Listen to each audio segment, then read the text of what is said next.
നമസ്കാരം, Aroor vision news ചാനലിലേക്ക് സ്വാഗതം. ഇന്നത്തെ പ്രധാന വാർത്തകളിലേക്ക്. അരൂർ പഞ്ചായത്ത് പദ്ധതിയിൽ വയോജനങ്ങൾക്ക് കട്ടിലുകൾ നൽകി.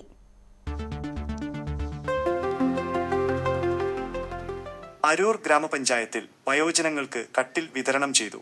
അരൂർ ഗ്രാമപഞ്ചായത്ത് പദ്ധതി നിർവഹണ ഉദ്യോഗസ്ഥയായ ICDS സൂപ്പർവൈസറുടെ കീഴിൽ നടപ്പിലാക്കിയ വയോജനങ്ങൾക്ക് കട്ടിൽ ജനറൽ വിഭാഗം പദ്ധതിയുടെ വിതരണോദ്ഘാടനം നടന്നു. പഞ്ചായത്ത് മാനവീയം വേദിയിൽ വെച്ച് നടന്ന ചടങ്ങിൽ വെച്ച് അർഹരായ 116 ഗുണഭോക്താക്കൾക്കാണ് കട്ടിലുകൾ വിതരണം ചെയ്തത്. 4,90,000 രൂപ ചിലവഴിച്ചാണ് ഈ പദ്ധതി വിജയകരമായി പൂർത്തിയാക്കിയത്. പഞ്ചായത്ത് പ്രസിഡന്റ് CK പുഷ്പൻ വിതരണോദ്ഘാടനം നിർവഹിച്ചു. ക്ഷേമകാര്യ standing committee chairperson PP Sabu ചടങ്ങിൽ അധ്യക്ഷത വഹിച്ചു.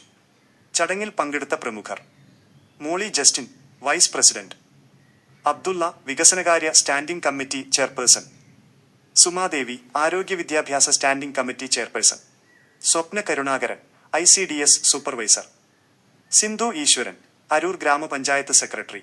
ഇവർക്ക് പുറമെ വാർഡ് മെമ്പർമാരായ അജയൻ ചാണിയിൽ, സജി, പ്രവീണ, സന്ധ്യ ബെന്നി, റോസിലി കുഞ്ഞുമോൻ, നിൻസി ജോബി, നിഷ, ശ്രീജൻ എന്നിവരും ചടങ്ങിൽ പങ്കെടുത്ത് സംസാരിച്ചു.